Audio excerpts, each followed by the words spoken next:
My dear students, I am Dr. Kumar A.N. Shahdev, HOD Commerce, Marwadi College, Ranchi, a constituent and autonomous unit of Ranchi University, Ranchi. My dear students, आज हम लोग corporate accounting में जो topic लेने जा रहे हैं वो है अकाउंटिंग फॉर अमलगमेशन, जिसको कि हम लोग अमलगमेशन ऑफ कंपनीज़ के नाम से जानते हैं। अकाउंटिंग स्टैंडर्ड 14 में इसको डील किया गया है। माय डियर स्टूडेंट्स, कहते हैं present era is an era of competition, मतलब आज का युग जो है वो कंपटीशन का युग है। और कंपटीशन इतना भयंकर होता है कि आपका जो प्रतियोगी रहेगा वो आपका कट थ्रोट कर देता है। कट थ्रोट कंपटीशन कहा जाता है इसको।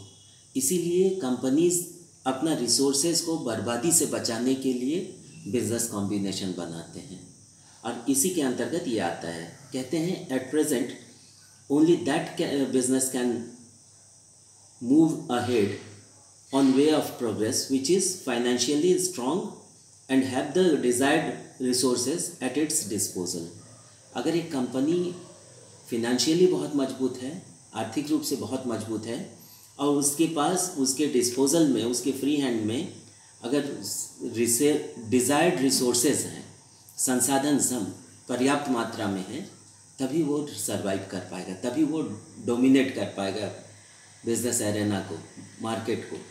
इसीलिए अमलगमेशन ऑफ कंपनीज होता है, और इसके लिए नियम दिए गए हैं अकाउंटिंग स्टैंडर्ड 14 में। और इसमें इसको देता है Institute of Chartered Accountants of India, New Delhi. इसमें सेक्शन 232 से 240, section 232 to 240 of Indian Companies Act 2013 में इसको डील किया गया है। प्रोविजंस ऑफ अमलगमेशन को कहते हैं amalgamation refers to the meaning given in the Companies Act 2013 और एनी अदर एक्ट। जैसे पहले हम लोग इंडियन कंपनीज एक्ट 1956 से पढ़ाते थे, which becomes applicable to all the companies. In other words, when two or more than two companies join together to constitute a third new company, then the process is termed as amalgamation. अगर दो या दो से अधिक कंपनियां एक साथ आ जाएं एक नई कंपनी का निर्माण करने के लिए और फिर एक नए सिरे से व्यापार आरंभ करें, तो उसको अमलगमेशन ऑफ कंपनीज कहते हैं। ये बहुत आवश्यक है आज के दुनिया के लिए। इसमें हम लोग पहला मेथड लेके अभी चल रहे हैं। इसके दो मेथड होते हैं। पहला लेके चल रहे हैं accounting method in the amalgamation of merger kind and in the merger through purchase. Books of accounts are maintained in the same way. As a result of amalgamation, existence of the transferor company comes to an end, and hence all types of accounts given in its statement of affairs are closed. As a result of amalgamation, for calculation of profit and loss, a realization account is opened. For closing the accounts of transferor company, following entries are made in the books of accounts. तो यहाँ हम लोग पहले कर रहे हैं transferor company के books में। ट्रांसफरर कंपनी दो हुए, एक जो जिस कंपनी का को सेल किया जाता है उसको ट्रांसफरर कंपनी कहते हैं, और जो कंपनी उसको टेक ओवर करती है या परचेज करती है उसको ट्रांसफरी कंपनी कहते हैं। तो अभी जो हम लोग जर्नल एंट्रीज बनाने जा रहे हैं वो है in the books of transferor company, यानी वो कंपनी जिसका बेचान हो रहा है, जिसको कि सेल किया जा रहा है। तो पहला एंट्री इसमें सबसे पहले हम लोग अभी बात की है कि हम लोग पहला रियलाइजेशन अकाउंट बनाते हैं, जिसको कहा जाता है वसूली खाता। तो इसमें हम लोग पहला एंट्री करेंगे for transferring asset taken over by the transferee company. उन एसेट्स को ट्रांसफ़र करने के लिए जिसको कि ट्रांसफरी कंपनी ने लिया है, तो इसको क्या करते हैं हम लोग रियलाइजेशन अकाउंट बनाते हैं। तो सबसे पहले रियलाइजेशन अकाउंट के डेबिट साइड में टू सन्ड्री एसेट्स करके उसको बुक वैल्यू में हम लोग ले जाते हैं, यानी जो वैल्यू बैलेंस शीट में दिया हुआ है उसी वैल्यू में हम लोग ले जाते हैं, और एक एक करके इंडिविजुअली उसको दिखाते चले जाते हैं। किसको? सन्ड्री एसेट्स को। सन्ड्री एसेट्स याद है आपको? Land and building, plant and machinery, furniture fittings, loose tools, equipments, car and cab, livestock, जो भी है सारे को एक एक करके इंडिविजुअली ले जाएंगे जिस केस क्वेश्चन में जो दिया हुआ है। तो पहला होता है रियलाइजेशन अकाउंट दिया to sundry assets account, being transfer of sundry assets taken over by the transferee company. जिसको ट्रांसफरी कंपनी ने टेक ओवर किया है केवल उन्हीं एसेट्स को हम लोग यहाँ ले जाएंगे। इसे ध्यान रखने वाली बात, पहला assets are transferred on their book value, जो अभी हम लोग बात किए। दूसरा, if transferee company does not take cash और cash at bank then these shall not be transferred to the realisation account, क्योंकि रियलाइजेशन अकाउंट का मतलब है वसूली खाता। इसमें वही एसेट्स जाते हैं जिनको ट्रांसफरी कंपनी ने लिया है ट्रांसफरर कंपनी से। तो नॉर्मली कैश या बैंक को नहीं दिया जाता या वो लेता नहीं है, क्योंकि वो तो लिक्विड फॉर्म में है। दूसरा है आर्टिफिशियल एसेट्स, जिनको हम लोग फिक्टिशियस एसेट्स के नाम से जानते हैं, such as initial expenditure, preliminary expenses, discount और rebate allowed on shares and debentures at the time of issue, underwriting commission, advertisement account, etc. are not transferred to the realization account. These are transferred to the equity shareholders account.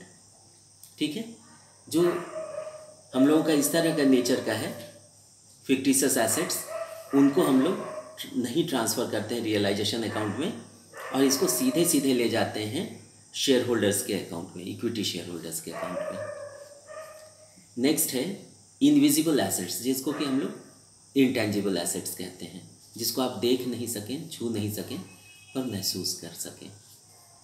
Invisible assets such as goodwill, trademark and monopoly rights will also be transfer to realisation account. Next है if some construction work undertaken on some assets then it will be transferred on its total value in the realization account. Construction cost will be transferred to the realization account only with the liabilities, along with the liabilities, मतलब construction का cost भी जाएगा और उसके liabilities भी जाएंगे। Number 2, second सबसे important क्या होता है रियलाइजेशन अकाउंट में? पहले हम लोग सन्ड्री एसेट्स को डेबिट साइड में ले जाते हैं रियलाइजेशन अकाउंट के, और फिर जितना सन्ड्री लाइबिलिटीज़ होता है एक एक करके इंडिविजुअली उसको हम लोग क्रेडिट साइड में रियलाइजेशन अकाउंट के दिखा देते हैं बाई सन्ड्री लाइबिलिटीज़ करके।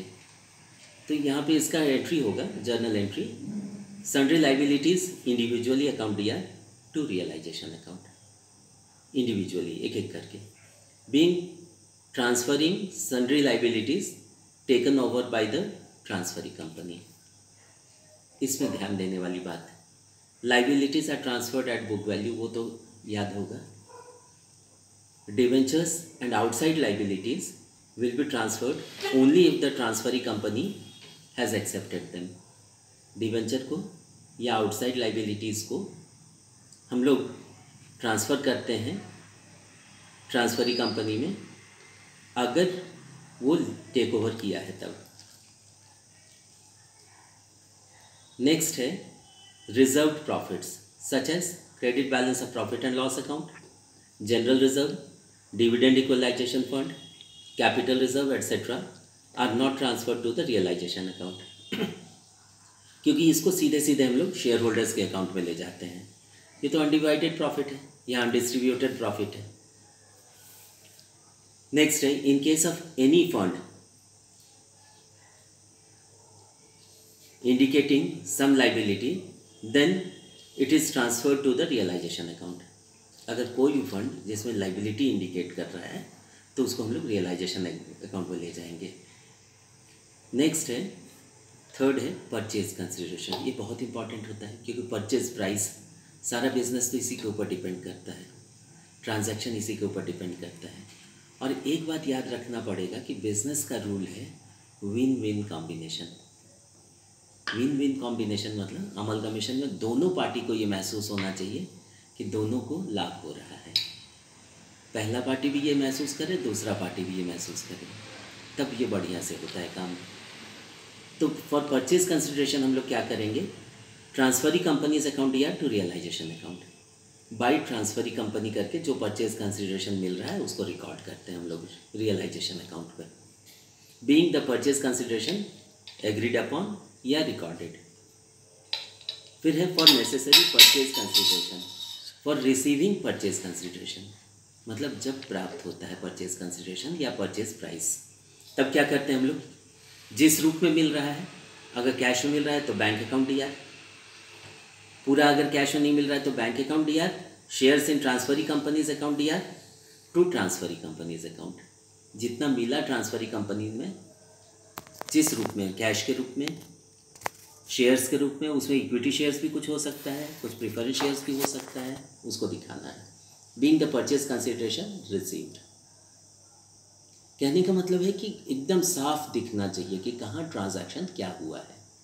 Next, for sale proceeds of the assets not taken over by the transferee company, अगर ट्रांसफरी कंपनी ने नहीं लिया किसी एसेट को, उसको भी तो सेटल करना है। तो पहला पॉइंट है when assets are sold at book value, normally यही होता है, bank account year to sundry assets account, being cash received on sale of assets, जो भी हुआ है पैसा मिला है। Second, for sale of assets on loss, जब ज़रूरत पड़े और बेचना पड़े तो हो सकता है उतना प्राइस नहीं मिले जितना कि मिलना चाहिए था, सिचुएशन के ऊपर डिपेंड करता है, तो थोड़ा लॉस होगा। 100 रुपया का एसेट था, 2 रुपया कम मिला, 5 रुपया कम मिला, फिर भी बेच दिया जाता है ज़रूरत के हिसाब से। तो जितना मिल रहा है बैंक अकाउंट ईयर, मान लीजिए 98 रुपीज़ मिला, 2 रुपया नहीं मिला, लॉस हुआ, तो वो रियलाइजेशन अकाउंट ईयर करके 2 रुपया को दिखा देंगे टू सन्ड्री एसेट्स अकाउंट, क्योंकि डेबिट क्रेडिट बराबर तो होना चाहिए। 100 रुपये का सन्ड्री एसेट्स जा रहा है तो टू सन्ड्री एसेट्स करेंगे 100 रुपया से, 98 रुपया ही आ रहा है तो बैंक अकाउंट डी आर 98 रुपया करेंगे, जो 2 रुपया नहीं मिला उसको रियलाइजेशन अकाउंट डी आर करके 2 रुपया को दिखाते हैं हम लोग, being sale of assets on loss. इसी तरह प्रॉफिट भी हो सकता है एसेट्स के सेल में कभी कभी, तो for sale of assets on profit, इसमें बैंक अकाउंट डी आर 110 रुपया मिला, एसेट बेचे हैं 100 रुपया का, तो टू सन्ड्री एसेट्स तो 100 रुपया ही होगा, और जो 10 रुपया ज़्यादा मिला उसको क्या करेंगे हम लोग, वो तो प्रॉफिट है, तो क्रेडिट में भी उतना दिखाना पड़ेगा, तो क्रेडिट में रियलाइजेशन अकाउंट करके 10 रुपया को हम लोग दिखा देंगे, यानी बैंक अकाउंट डी आर 110 रुपया, sundry assets to sundry assets 100 रुपया, टू रियलाइजेशन अकाउंट 10 रुपया, तब डेबिट क्रेडिट बराबर हुआ। और यानी कहने का मतलब ये है, नरेशन होगा being sale of assets on profit, कहने का मतलब ये है कि जब प्रॉफिट होता है तो उतना रुपया रियलाइजेशन अकाउंट को क्रेडिट कर देते हैं उतना रुपया से, और जब लॉस होता है सेल ऑफ एसेट्स में तो उतने रुपये से रियलाइजेशन अकाउंट को डेबिट कर देते हैं जितना लॉस हुआ है। ध्यान देने वाली बात यह है, these entries are passed only in case of amalgamation in the nature of purchase, because in case of amalgamation in the nature of merger normally यही होता है कि all assets and liabilities are taken over, ये assume कर लेते हैं हम लोग कि ये ट्रांसफरी कंपनी ने सारा टेक ओवर कर लिया मर्जर के केस में। Next, payment of these liabilities which have not been taken over by the transferee company, जिन लाइबिलिटीज़ को ट्रांसफरी कंपनी ने नहीं टेक ओवर किया है उसके साथ भी वही प्रॉब्लम है। If liabilities is paid at book value, तो जो ट्रांसफरर कंपनी है वो बुक वैल्यू में पेमेंट कर दे रहा है। लाइबिलिटी अकाउंट डी आर नाम दे दीजिएगा लाइबिलिटी का, to bank account, being the liabilities are paid at book value, ठीक है। इसके बाद है if liability is paid at profit, कभी कभी ऐसा भी होता है कि लाइबिलिटी 100 रुपया का था, 98 रुपया देना पड़ा, 95 रुपया देना पड़ा, उसमें सेटल हो गया, तब क्या करेंगे, लाइबिलिटीज़ अकाउंट डी आर 105 रुपया, टू बैंक अकाउंट 100 रुपया ही देना पड़ा, 5 रुपया बचा, लाइबिलिटी कम पेमेंट करना पड़ा, टू रियलाइजेशन अकाउंट 5 रुपया, यानी क्रेडिट कर रहे रियलाइजेशन अकाउंट को 5 रुपया से, क्योंकि उसमें प्रॉफिट हुआ है इस ट्रांजैक्शन में, 5 रुपये का बचत है, being liability is paid at profit, और ये सेटल हो गया, 100% सेटल हो गया। If liability is paid at loss, कभी कभी ये भी होता है कि 100 रुपये का लाइबिलिटी था, 101 रुपया देना पड़ा, तो यहाँ होगा लाइबिलिटीज़ अकाउंट डी आर 100 रुपया, रियलाइजेशन अकाउंट डी आर 1 रुपया जो एक्स्ट्रा देना पड़ा, टू बैंक अकाउंट 101 रुपया। Being liability is paid at loss. अब आता है फॉर प्रॉफिट और loss on payment of preference share holders. Preference share holders, पूर्वाधिकारी अंशधारी जो होते हैं, उनका जो फाइनल सेटलमेंट होता है, यानी उनको रीपे कर रहे हैं हम लोग, रिफंड कर रहे हैं, रिडीम कर रहे हैं, कैपिटल का जो रिडेम्पशन होता है प्रेफरेंस शेयर्स के मामले में, उसमें भी यही हो सकता है। अगर लॉस का मामला है तब इसमें क्या करेंगे, रियलाइजेशन अकाउंट या to preference share holders account, यानी being loss on payment of preference share holders, जितना दिए हम लोग एक्चुअली। सेकेंड है इफ प्रॉफिट, रिडेम्पशन में अगर प्रॉफिट हो रहा है, if preference share holders are redeemed at discount and profit arised from it is transferred to the realisation account, for which entry will be preference share holders account या to realisation account, being profit on payment of preference share holders. जब preference share holders को payment किया हम लोग, capital redemption किए, तो इसमें profit हुआ।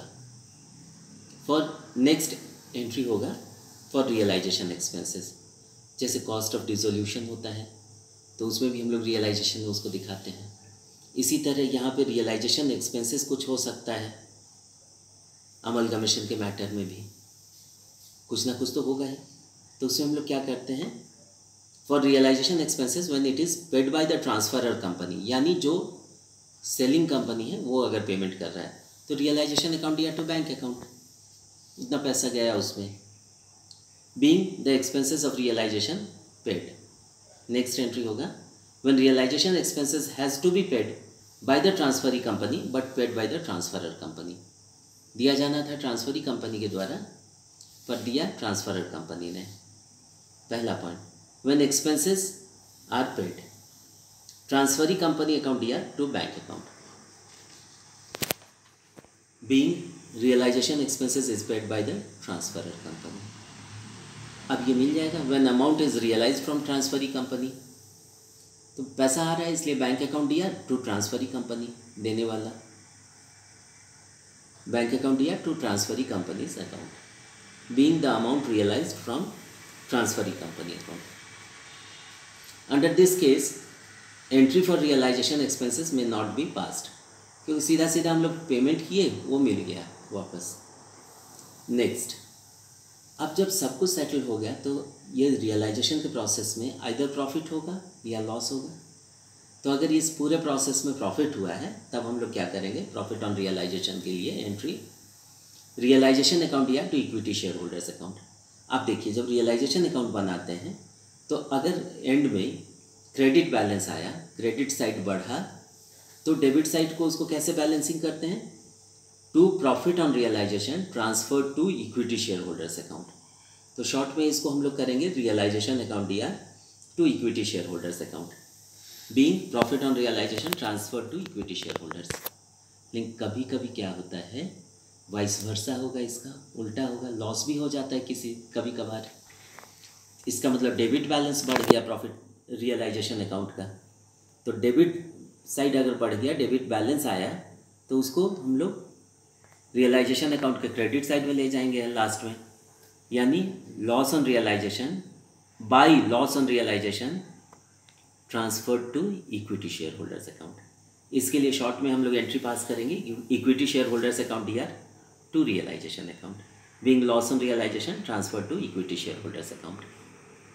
For transferring preference share capital, अब फाइनल सेटलमेंट करना है for transferring preference share capital, तो इसमें करेंगे हम लोग preference share capital account DR to preference share holders account, being transfer of preference share capital to preference share holders account. Next entry है for payment of preference share holders. जब सब कुछ clear हो गया, सब सेटल हो गया। तो अब फाइनल पेमेंट करेंगे इक्विटी शेयर होल्डर्स को, तो उसके लिए होगा प्रेफरेंस शेयर होल्डर्स को, तो उसके लिए होगा preference share holders account DR to bank account जितना कैश में दिए, to preference shares in transferee company account कुछ प्रेफरेंस शेयर में दिए, to equity shares in transferee companies account कुछ इक्विटी शेयर्स में दिए, being payment of preference share holders. अब आएगा जो अनडिस्ट्रीब्यूटेड प्रॉफिट होता है उसका ट्रीटमेंट कैसे करेंगे। For transfer of share capital, reserve, undistributed profit and various funds. तो आप लोगों को याद होगा कि हर एक साल का जो नेट प्रॉफिट होता है उसमें से इसको हम लोग चार्ज करते हैं, अनडिस्ट्रीब्यूटेड प्रॉफिट को या अनडिवाइडेड प्रॉफिट को, और इसमें रखते हैं to meet certain contingencies of the business. तो इसको सबको डेबिट कर देंगे अभी। Share capital account DR, reserve fund account DR, statement of profit and loss DR, capital reserve account DR, dividend equalisation fund account DR, insurance fund account DR, investment fluctuation fund account DR, workmen's compensation account DR, securities premium reserve account DR, share forfeiture account DR, profit prior to incorporation account DR, इसी तरह other ownership fund account DR। To कहाँ जाएगा ये? To equity share holders account, क्योंकि वही लोग तो real owners हैं बिजनेस के, equity share holders. Being credit balance transfer to equity share holders account. इसी तरह कुछ फिक्टिशियस एसेट रहते हैं बिजनेस में। नेक्स्ट एंट्री है for transferring fictitious assets account. कहाँ जाएगा ये? Equity share holders account DR to statement of profit and loss, केवल इसका debit balance, to discount on issue of shares and debentures account, to underwriting commission account, to advertisement expenses account, advertisement का जो expenses हुआ है। Being debit balances transfer to equity share holders account. अब सब कुछ हो गया, तो जो फिगर आ रहा है, जो बैलेंसिंग फिगर आ रहा है, उसका पेमेंट हो जाएगा। किसको होगा? इक्विटी शेयर होल्डर्स को, तभी ये अकाउंट क्लोज होगा। For payment made to equity share holders, equity share holders account DR to shares in transferee company account, और जो नहीं हो सका पूरा उसको थ्रू बैंक या थ्रू कैश दे देंगे to bank account. Being distribution of shares and cash among equity share holders. तो ये अमलगमेशन का फर्स्ट स्टेज हुआ। Thank you and all the best.